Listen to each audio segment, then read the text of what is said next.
Gaur Mesopotamiaren garrantziari buruz hitz egingo dugu. Goazen euren zientzia eta asmakuntzak deskubritzera.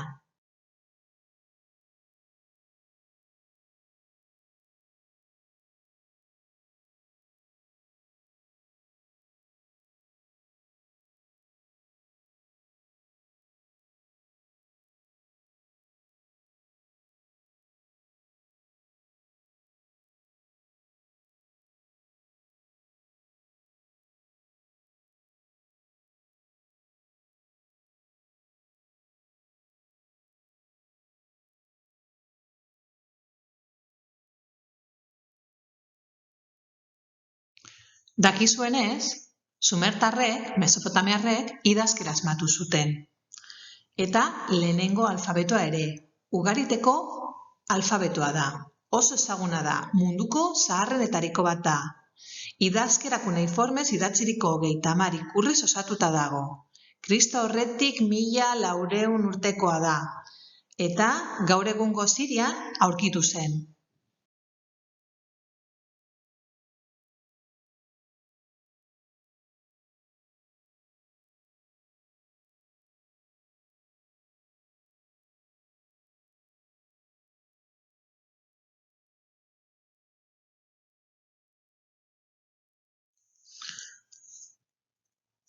Bigarrenik, gurpila daukagu.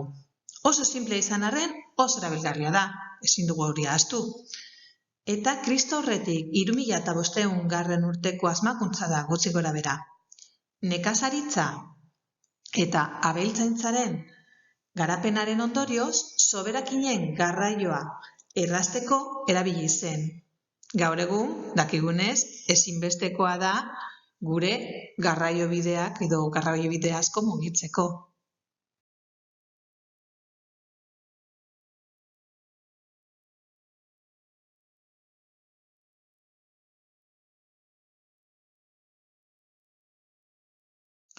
Gurpilaren ondorioz, gurdia agertuko da. Kristo aurretik 3200 urtean gutxi gorabehera. Gerretan bebai erabiltzen zen. Honetarako animalien indarra erabiltzen zen, zaldiak eta zezenak batez ere. Beranduago, ezinbesteko elementua bilakatu zen nekazaritzan, eta baita aberastasuna adierazteko ere.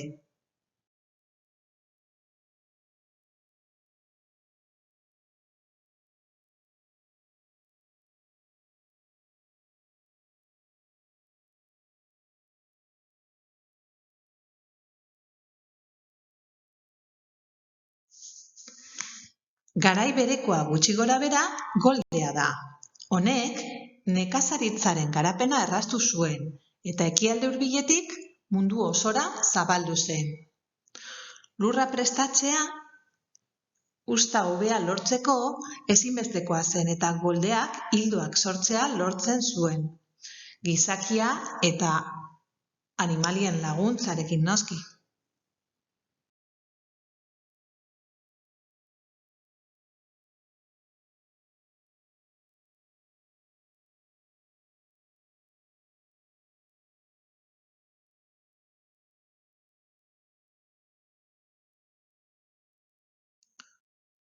Mesopotamia lurraldea Tigris eta Eufrates ibaien arteko lurraldea zen, dakizuenez.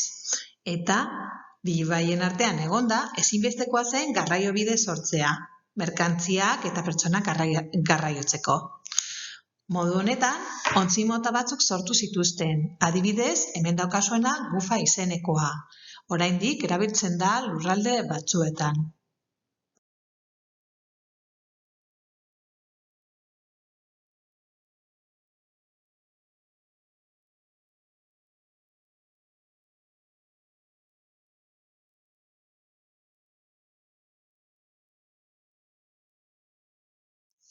Beste asmakuntza adreilua da.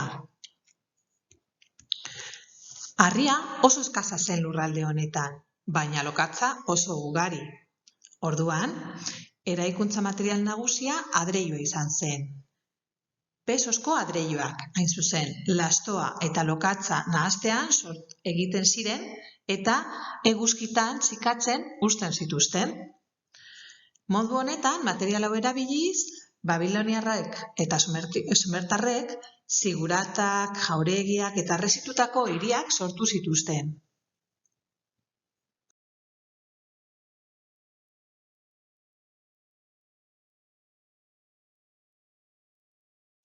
Arkoa eta ganga, asmakuntza mesopotamiarrak dira bebai. Kristo aurretik 3. milurtekoan erabiltzen hasi ziren. Arkitektura erromatarrak bereganatu zituen beranduago elementu hauek. Erdi puntuko arku baten gainean eratzen da ganga.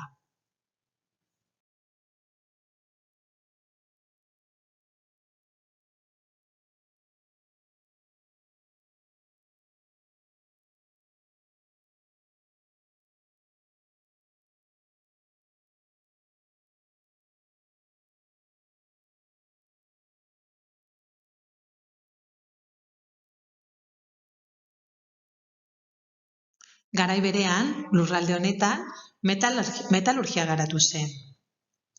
Hemen sortu ziren metalak lantzeko lehenengo teknikak.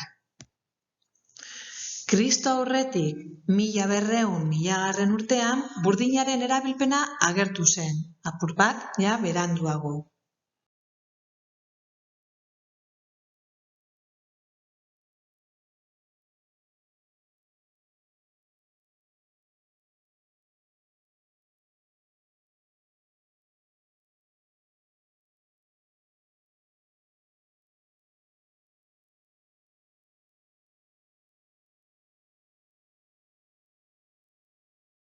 Askotan, txanpona gauza modernoa dela pentsatzen dugu, baina egia esan, lehenengoak Kristo aurretik 7., 6. eta Kristo ondoren lehenengo mendeen artean sortu ziren.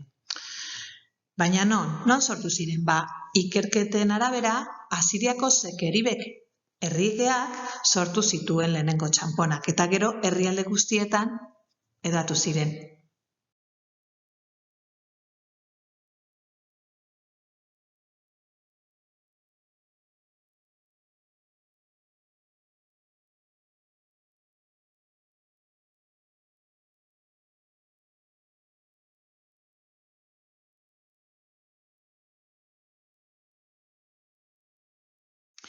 Ezetz asmatu zein den gure hurrengo asmakuntza. Saboia, bai, Saboia. Sumertarrek Saboia asmatu zuten Kristo aurretik 4500 urtean. Koipez eta landare hautsez esatuta zegoen. Zuria zen, eta askotan lurrintzen zen. Gutxi gora bera, gaur egun bezala.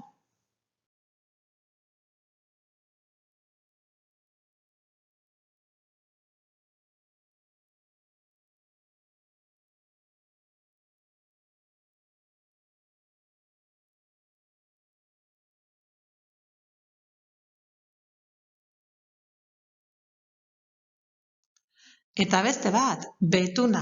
Sumertarrek betuna erabiltzen zuten euren etxebizitzen teilatuak iragazgaitzak egiteko. Baita itsasontzien ontziak estaltzeko ere. Material hau oso garestia zen eta lehen gaia petrolio zen.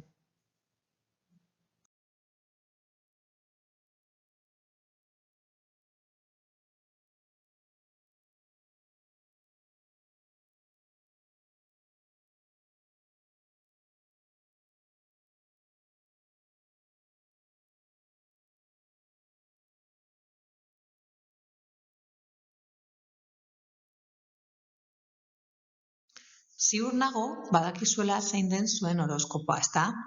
Beraiek, mesopotamiarrek, garatu zuten astrologia zientzia.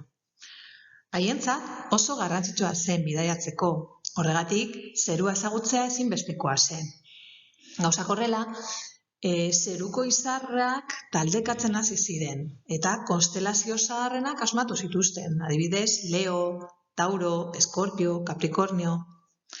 Asiriarren aldian, Kristo aurretik 1000 urtean, Munapil eta Plila batzuetan izarrak eta konstelazioak sailkatuta agertzen dira.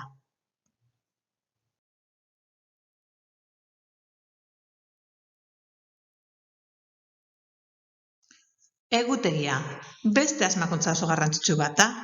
Kristo aurretik 4.000 garren urtean sortu zen. Hilabeteak 7 eguneko 4 aste zituzten. Ilargiaren zikloei jarraituz antolatu zuten.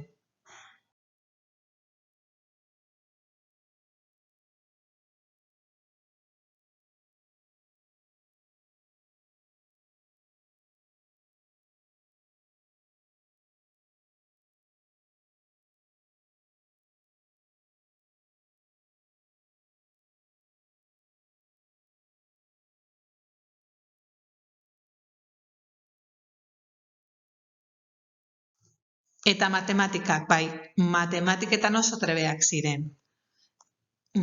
Gaurko kontzeptu batzuk, oinarrizkoak direnak, eurek garatu zituzten.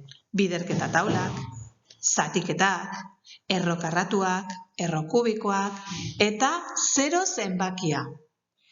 Sistema sexagesimala ere garatu zuten, 60 zenbakian oinarrituta. Zerua 360 gradutan zatitu zuten eta 60 minututan eta minutuak 60 segundutan. Beraz, denbora neurtzeko, sistema hau gaur egun oraindik erabiltzen dugu. Badakizue, oso importantea izan zen asmakuntza hau. Ziur nago beste gauza asko egin zituztela. Hauek dira gitxi batzuk eta hemen dituzue informazio etorri batzuk ikusteko nondik atera ditugun informazioak eta irudiak. Espero dugu zuen gustokoa izatea. Aio!